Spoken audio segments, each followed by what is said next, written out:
welcome back to Beauty Fortified. If you're new here, welcome. My name is Sue, and today I'm going to be doing a review and wear test of the new Catrice True Skin foundation.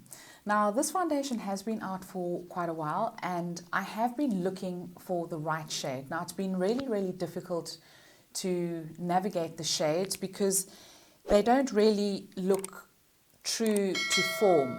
So what you see in the bottle is not necessarily what you're going to be getting. Although it is a clear glass bottle, I've often found in the past when I've tested the pigments, they're just a little bit off. So it's taken quite a bit of guesswork to eventually settle on one. And I picked up the shade Warm Olive.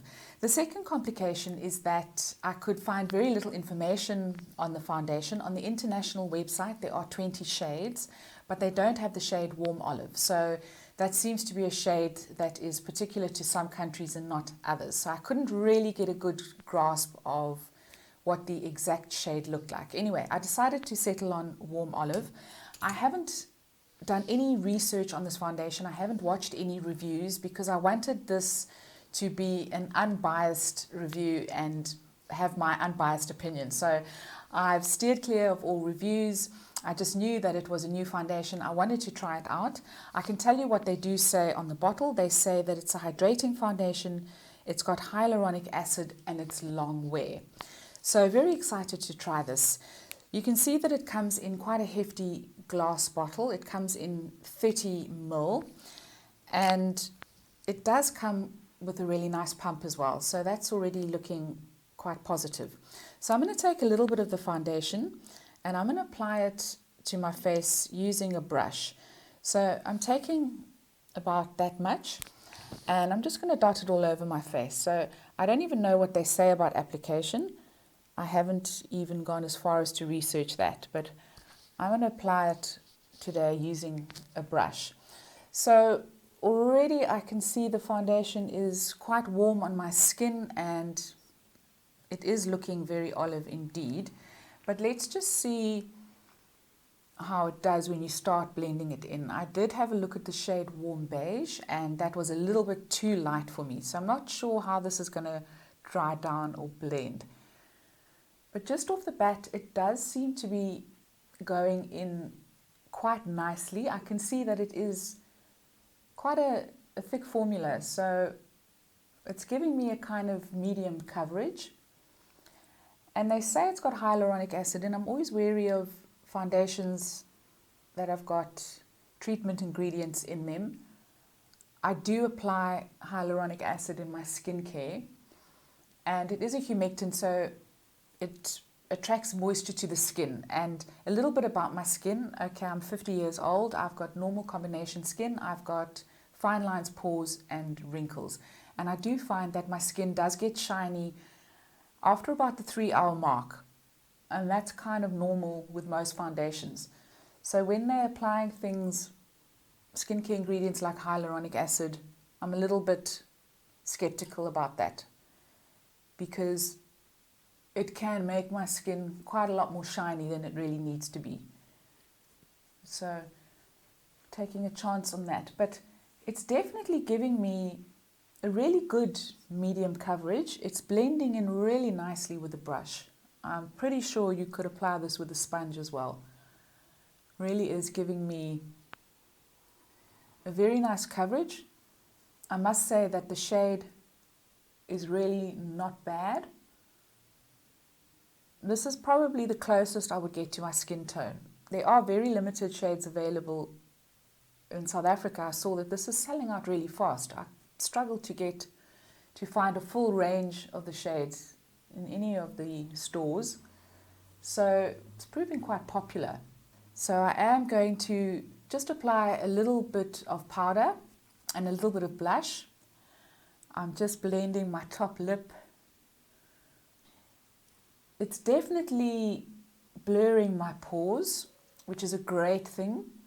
I can't see that it's creasing into any fine lines at the moment, and it's giving me a definite satin matte finish, so definitely not dewy at all, a satin matte finish, and I'm sure you could build it up. I'm quite happy with the coverage just from that one pump, got a tiny bit more, which I'm just going to dot in where I have the most enlarged pores. But it's quite highly pigmented, so a little does go a long way. So for the sake of today's wear test, I'm going to apply some powder, but as I go throughout my day, I'm not going to do any touching up or reapplication of powder. We're just going to see how this goes. So I'm going to be using my Rimmel Stay Matte and just applying that to my T-zone and any other areas that get really, really oily.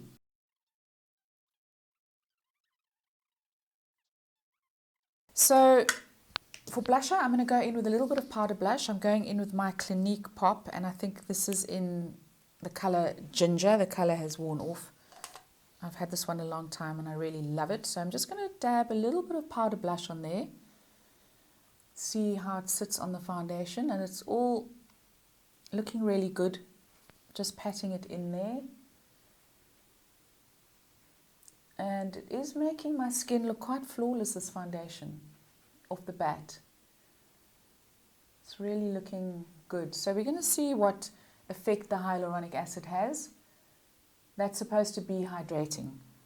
So at the moment, it's looking a little bit dry after I've put the powder on, but that will settle in no time at all. It's going to all mix with my oils and it's going to settle down. So I'm not concerned about that, but it is giving me a lovely matte finish with the powder over it.